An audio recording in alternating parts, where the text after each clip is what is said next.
ખેડૂતોને 2000 રૂપિયાના 20મા હપ્તાની તારીખ। અમદાવાદ વિમાન દુર્ઘટનાને લઈને મોટો ખુલાસો। નવા રેશન કાર્ડ આવશે, ભારે વરસાદની આગાહી, 60,000 રૂપિયા સહાય અને વિજય રૂપાણીના અંતિમ સંસ્કારને લઈને મોટી જાહેરાત। આવા 25 મોટા સમાચાર વિશે વિડીયોમાં આગળ વાત કરીશું, તો છેલ્લે સુધી જોતા રહેજો। તે પહેલાં તમે અમારી ચેનલમાં નવા છો તો ચેનલને સબસ્ક્રાઈબ કરી લેજો, જેથી મારા આવનારા તમામ વિડીયોની માહિતી તમારા સુધી પહોંચી શકે।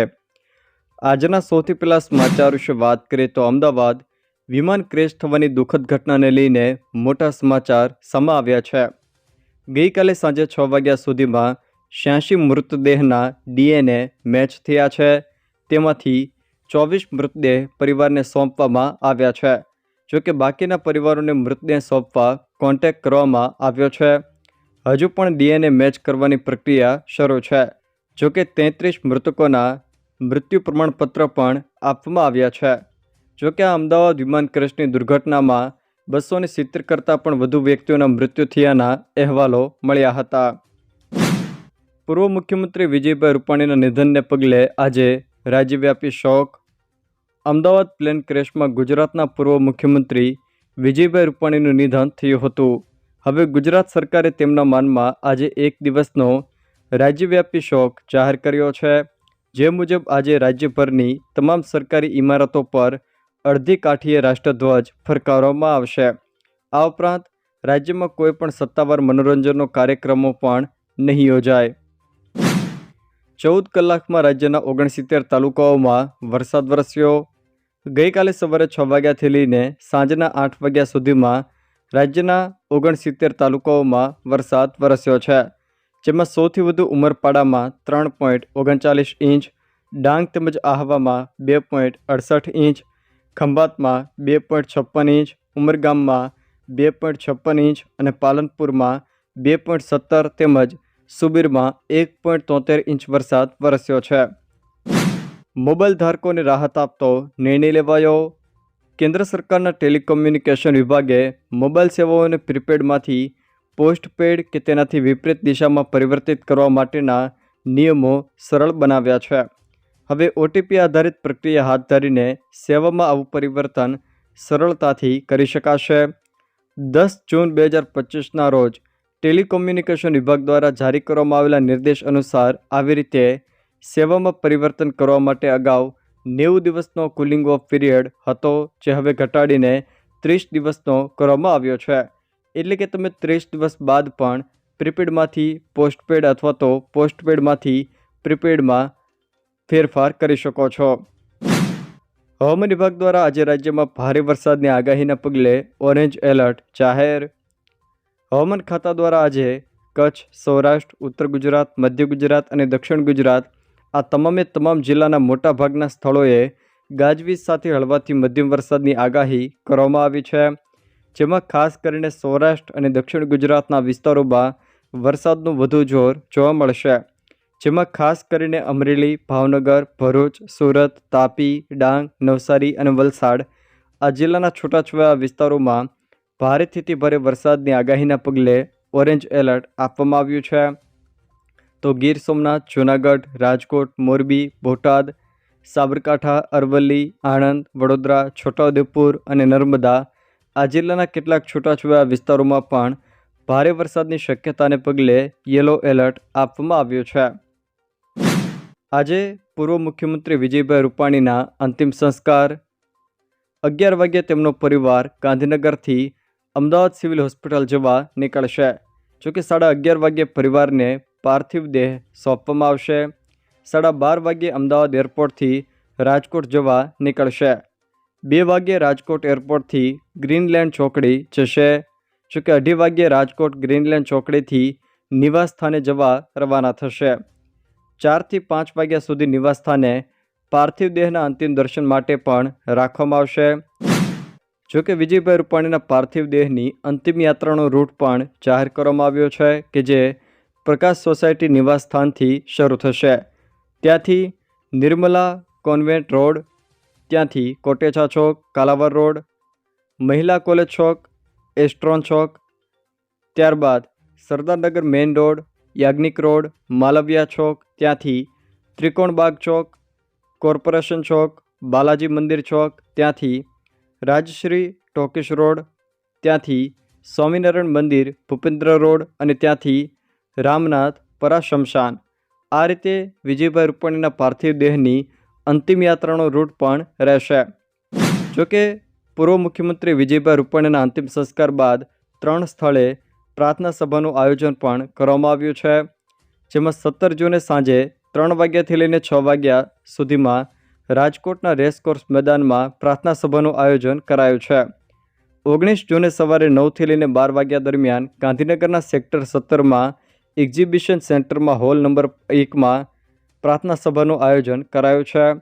તો 20 જૂને સાંજે 4થી લઈને 6 વાગ્યા દરમિયાન ગાંધીનગરના કોબા ખાતેના કમલમમાં પ્રાર્થના સભાનું આયોજન કરાયું છે.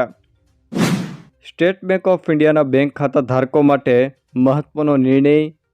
સ્ટેટ બેંક ઓફ ઇન્ડિયા દ્વારા તાજેતરમાં સુધારા પછી અમૃતવૃષ્ટિ યોજના હેઠળ વ્યાજદરમાં 25 બેસિસ પોઈન્ટનો ઘટાડો કરવામાં આવ્યો છે. સામાન્ય નાગરિકો માટે વ્યાજદર હવે 444 દિવસના સમયગાળા માટે વાર્ષિક 6.6% છે, જ્યારે પહેલાં તે વાર્ષિક 6.85% હતો.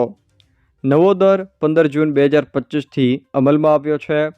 હવે વરિષ્ઠ નાગરિકોને આ એફડી યોજનામાં વાર્ષિક 7.10% વ્યાજ દર મળશે, જ્યારે સુપર વરિષ્ઠ નાગરિકોને હવે વાર્ષિક 7.20% વ્યાજ દર મળશે. QR કોડવાળા સ્માર્ટ રેશન કાર્ડ અપાશે. રાજ્ય સરકારે બારકોડ રેશન કાર્ડના સ્થાને હવે ઈ-સાઇન આધારિત QR કોડવાળું સ્માર્ટ રેશન કાર્ડ ઇસ્યુ કરવાનો નિર્ણય લીધો છે, જેને વહીવટી મંજૂરી પણ મળી ગઈ છે. રાજ્યના પુરવઠા વિભાગ દ્વારા આ અંગે એક પરિપત્ર પણ બહાર પાડવામાં આવ્યો છે. જોકે આ પરિપત્રમાં NFSA કાર્ડ ધારકો અને અન્ય રેશન કાર્ડ ધારકો બંને માટે નવા અરજી ફોર્મના નમૂના પણ જાહેર કરવામાં આવ્યા છે.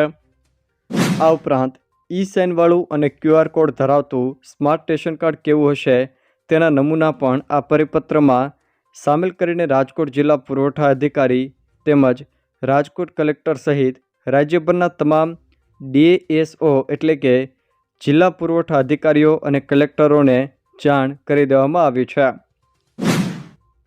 અંબાલાલ પટેલની વરસાદને લઈને મહત્વની આગાહી. અંબાલાલ પટેલે આગાહી કરતાં જણાવ્યું છે કે ગુજરાતમાં હવે ચોમાસું શરૂ થવામાં છે અને હવે વરસાદ ધીમે ધીમે વધતો જશે.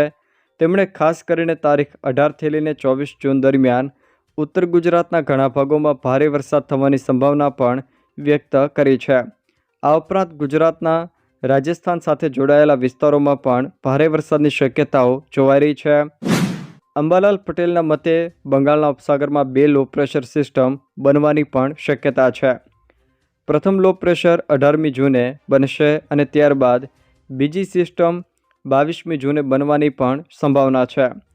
આ લો પ્રેશર સિસ્ટમની અસર ગુજરાતના હવામાન પર પણ પડશે અને તેના કારણે રાજ્યમાં ભારે વરસાદની શક્યતાઓ છે. આ લો પ્રેશર સિસ્ટમની અસર હેઠળ અંબાલાલ પટેલે 26થી લઈને 31 જૂન દરમિયાન ગુજરાતમાં ભારે વરસાદ થવાની શક્યતાઓ પણ વ્યક્ત કરી છે. સોના પર હવે વધુ લોન મળશે. RBIએ ગોલ્ડ લોનના નિયમોમાં ફેરફાર કર્યો છે. રિઝર્વ બેન્કે 2.5 લાખ સુધીના ગોલ્ડ લોન પર લોન ટુ વેલ્યુ એટલે કે LTV રેશિયો 75%થી વધારીને 85% કરી દીધો છે. એટલે કે હવે ₹1 લાખની ગોલ્ડ વેલ્યુ પર ₹85,000 સુધીની લોન મળી શકશે. પહેલાં આ મર્યાદા ₹75,000 હતી. RBIના નવા નિર્ણયથી ગોલ્ડ લોન આપતી મુથુટ ફાઇનાન્સ જેવી કંપનીઓના શેરોમાં 7%નો ઉછાળો પણ જોવા મળ્યો હતો. ગીર જંગલમાં વનરાજાઓનું વેકેશન શરૂ. 15 જૂનથી 16 ઓક્ટોબર સુધી પ્રવાસીઓ માટે અભયારણ્ય બંધ રહેશે. ગીર જંગલમાં વનરાજાઓનું વેકેશન શરૂ થઈ ગયું છે. પ્રવાસીઓ માટે ગીર અભયારણ્ય 15 જૂનથી 16 ઓક્ટોબર સુધી બંધ રહેશે. ઉલ્લેખનીય છે કે આ સમયગાળો સિંહ પ્રજાતિનો સેવનકાળ ગણાય છે. ચોમાસા દરમિયાન જંગલના કાચા રસ્તાઓની સ્થિતિ પણ બગડી જાય છે. 2024-25માં અત્યાર સુધીમાં 8,50,000 પ્રવાસીઓએ સિંહ દર્શન કર્યું છે. જોકે પ્રવાસીઓની સંખ્યામાં સતત વધારો નોંધાઈ રહ્યો છે. ₹2,000 હપ્તાને લઈને મહત્વના સમાચાર. પીએમ કિસાન યોજના ભારતભરમાં ખેડૂતોને વર્ષે 6,000 રૂપિયા 2000ના 3 હપ્તામાં નાણાકીય સહાય પૂરી પાડે છે. ફેબ્રુઆરી 2025માં 19મો હપ્તો આપવામાં આવ્યો. ત્યારથી ખેડૂતો 20મા હપ્તાની આતુરતાથી રાહ જોઈ રહ્યા છે. મીડિયા અહેવાલો અનુસાર પીએમ કિસાન સન્માન નિધિ યોજનાનો 20મો હપ્તો જૂન મહિનાના છેલ્લા અઠવાડિયામાં અથવા તો જુલાઈની શરૂઆતમાં ખેડૂતોના ખાતામાં જમા થવાની પણ અપેક્ષા છે. જોકે સરકાર તરફથી કોઈ સત્તાવાર પુષ્ટિ કરવામાં આવી નથી. જોકે કેટલાક મીડિયા અહેવાલો અનુસાર તો 20મી જૂને ખેડૂતોના ખાતામાં પીએમ કિસાન સન્માન નિધિનો 2,000 રૂપિયાનો 20મો હપ્તો જમા કરવામાં આવે એવી શક્યતા પણ દર્શાવાય છે. સરકારી મીટિંગ માટે સમયમર્યાદા નક્કી કરાય. સરકારે હવે સરકારી બાબુઓની કામગીરીને લઈને મહત્વનો નિર્ણય કર્યો છે, જેમાં સરકારી મીટિંગ માટે સમયમર્યાદા નક્કી કરવામાં આવી છે. સરકારી બાબુઓએ મીટિંગમાં સમયનો સદુપયોગ કરવો પડશે, જેના પગલે તમામ વિભાગોની મીટિંગ 1 કલાકથી વધુ નહીં હોય તેવો નિર્ણય લેવામાં આવ્યો છે. ત્યારે વહીવટી સુધારણા પંચની ભલામણો બાદ મીટિંગ માટે એસઓપી પણ જાહેર કરવામાં આવી છે. બકરા એકમ 10+1ની સ્થાપના માટે 60,000 રૂપિયા સહાય. રાજ્ય સરકારની પશુપાલન ખાતાની સહાયકારી યોજનાઓ વર્ષ 2025-26 અંતર્ગત વિવિધ ઘટકોમાં આઈ ખેડૂત પોર્ટલ ઉપર ફોર્મ ભરાવાના હાલ શરૂ છે. હાલ ઓનલાઈન નોંધણી શરૂ કરવામાં આવેલી છે, જેમાં એક ઘટક વિશે આજે વાત કરીએ તો બકરા એકમ 10+1ની સ્થાપના માટે 60,000 રૂપિયા સુધીની સહાય આપવામાં આવે છે. આ યોજના વિશે વાત કરીએ તો અનુસૂચિત જાતિના લાભાર્થીઓ, અનુસૂચિત જનજાતિના લાભાર્થીઓ, જનરલ કેટેગરીના લાભાર્થીઓનું બકરા પાલન વ્યવસાય દ્વારા જીવન ધોરણ ઊંચું લાવવું તે આ યોજનાનો હેતુ છે. તેના લાયકાત વિશે વાત કરીએ તો યોજનાના ઢાંચા મુજબ અનુસૂચિત જાતિના લાભાર્થીઓ, અનુસૂચિત જનજાતિના લાભાર્થીઓ અને જનરલ કેટેગરીના લાભાર્થીઓ તેમાં લાભ લઈ શકે છે. આ યોજનામાં લાભ લેવા માટે કેટલીક મહત્ત્વની શરતો પણ રહેલી છે, જેમાં સક્ષમ અધિકારી દ્વારા રજૂ કરાયેલો જાતિનો દાખલો છોડવાનો રહેશે. બકરા બાંધવાની જગ્યા, ખોરાક, પાણી અને ખાણદાણની વ્યવસ્થા લાભાર્થીએ કરવાની રહેશે. લાભાર્થી અરજદાર જો દિવ્યાંગ કે તે પછાત વર્ગના હોય તો તે અંગેનું સક્ષમ અધિકારીનું પ્રમાણપત્ર જોડવાનું રહેશે.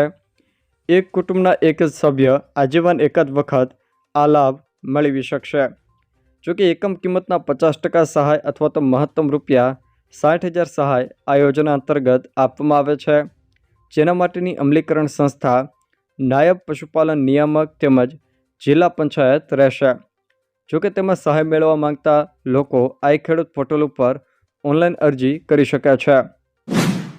જો દર્શક મિત્રો આ વિડીયો તમને પસંદ આવ્યો હોય તો વિડીયોને લાઇક કરો, તમારા મિત્રો સાથે શેર કરો અને જો તમે અમારી ચેનલમાં નવા હો તો ચેનલને સબસ્ક્રાઈબ જરૂર કરજો, જેથી મારા આવનારા તમામ વિડીયોની માહિતી તમારા સુધી પહોંચી શકે.